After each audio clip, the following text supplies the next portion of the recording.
Okay, this video has got about 13,387 likes.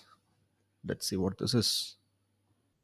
If I told you fatty liver cannot be treated and there is no pill for it, that's because fatty liver isn't a disease, rather, a warning sign for future diseases like diabetes, raised cholesterol, hypertension, and even thyroid disorders. It's all about tackling the inflammation, fat, and kapha buildup on top of these liver cells. Here is what helps. 1. Buttermilk with avla and curry leaves. It's a powerful combination for detox and digestion. 2. 1 hour of morning exercise. It clears out excess fat and boosts metabolism. 3. Avoiding fat rich food and carbonated drinks. This helps in preventing further buildup of kapha and fat on top of these cells. Stick with these for 3 months and watch your liver health transform. Wow, I've not heard so much of nonsense in a very short time in my entire life. So I see that this woman is an Ayurvedic practitioner, which is why everything is upside down here. So let's take this one by one. What if I told you fatty liver cannot be treated Yes, it can be treated. and there is no pill for it? Yes, there is a pill for it. Currently, the only approved medication drug for fatty liver disease, which is non-alcoholic fatty liver disease, is a drug called resveratrol, and this is recently approved by the US FDA. It's not available in India yet, but at some point it is going to come, and it is being shown to reduce fibrosis, scarring, and also the inflammation in the liver. There is a new drug, another one which was just recently identified. It is an FGF12 analog, which reduces stress, metabolic stress in the liver cells, thereby reducing scarring and fibrosis. It has entered phase 3 trials right now. So the future of treatment of severe fatty liver disease looks really promising because there are a lot of new drugs in the pipeline. That's because fatty liver isn't a disease, rather, a warning sign for future diseases. Okay, fatty liver disease is a disease. That's why it's known as fatty liver disease. And it's not a warning sign. Uh, a sign, I mean, in medical terms, there are two things: one is a sign and one is a symptom. Symptom is what you feel. So I'll say that, I have pain in my chest, but the doctor cannot see it or feel it. I'm just saying it. So that's my symptom. But if I say there is a pain in my chest and there is a lump over which there is pain, the doctor can actually feel the lump, press down the lump, and see if it actually pains me. That is known as tenderness. So that is a sign.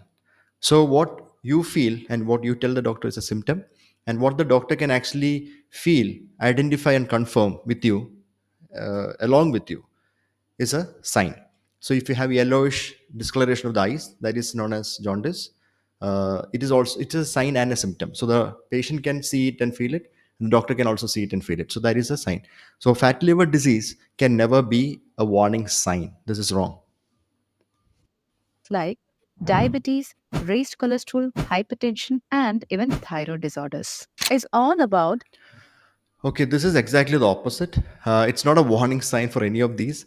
All of these are associated with fatty liver disease. For example, if you have metabolic syndrome or metabolic dysfunction, like she has mentioned, hypertension, hypothyroidism, diabetes, obesity or overweight, high uric acid levels, high cholesterol levels, that is dyslipidemia, you will have an association of fatty liver on evaluation. So, fatty liver is most commonly identified on the ultrasound, and it is actually a finding, an incidental finding. You don't have symptoms from it. So this is very important to realize. It's not fatty liver causing all of this or warning us that all of this is coming. It's all of this associated with fatty liver. tackling the inflammation, fat, and kapha buildup. Okay, this kapha buildup, I'm sure even she does not know what that actually means. It's a primitive, obsolete humor theory, which Ayurveda is wholly based on. So they have principles of the humoral theory where there is kapha, pitta, vata, and all that stuff. Nobody knows what it is. It was an old, ancient, primal belief that the kapha, pitta, vata humor imbalances is what used to cause diseases in us. These people still believe in it. It was written 2,000 years ago, and it's all primal belief. It's become obsolete after we identified, or we when scientific information became available about anatomy, physiology, biochemistry, pharmacokinetics, pharmacodynamics, etc. So this kapha buildup, what she says, I'm sure even she does not know where it is building up and how she can actually show you the buildup. It's total nonsense. On top of these liver cells, here is what helps. 1. Buttermilk with avla and curry leaves. I have no idea how this helps. It's basically spiced buttermilk, and it's available to buy everywhere. And we still see a lot of people with fatty liver disease are walking around. So I'm not sure where the evidence for buttermilk reducing fatty liver is. It's a powerful combination for detox and Oh, she digestion. explains it. So it's detox and digestion. Digestion is something that normally happens. It's a physiological process. You don't need to drink buttermilk to drive digestion. Detox is just absolute nonsense. There is nothing known as a detox. It's just a wellness term thrown about by these so-called health influencers and pseudo-scientific practitioners, just to sell their stuff. 2. 1 hour of morning exercise. It clears out excess fat and boosts metabolism. Exercise, yes, but 1 hour of morning exercise, wrong. So to tackle fatty liver disease, you need to exercise at least 154 minutes a week, and it has to be aerobic exercise and resistance training. So it's not just that you walk every day, or you brisk walk every day. You have to have proper whole body aerobic exercise, and it has to be purposeful, and you should also include weight training, resistance training, so that your fat is burned and your muscle is built. So this is the main part of exercise in fatty liver, and it's not just 1 hour every morning. I mean, you have to be very specific what you have to exercise. 3. Avoiding fat rich food and carbonated drinks.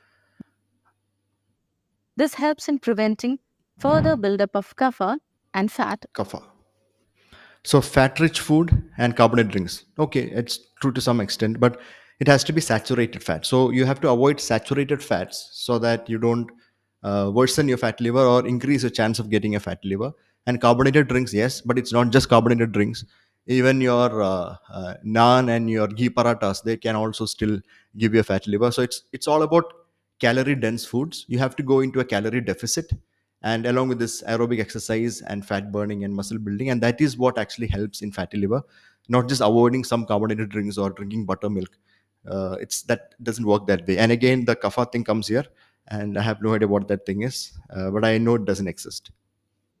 On top of these cells. Stick with these for 3 months and watch your liver health transform. 3 months. She's giving us 3 months for the liver health to transform. It's a long process. Fatty liver disease is a chronic progressive disease. You have to be at it, maintain weight, control diabetes, control hypertension, control your cholesterol, be very active. And this has to be sustained and maintained in the long term so that your liver health is maintained. It's not just 3 months. So in 3 months, you do all of this stuff. And then after 3 months, you stop doing it. Your fat liver is going to come back. So the bottom line is, stop listening to Ayurvedic practitioners. They have no idea about how to diagnose a disease and how to treat it. And on top of that, 13,387 likes. I don't know what to say.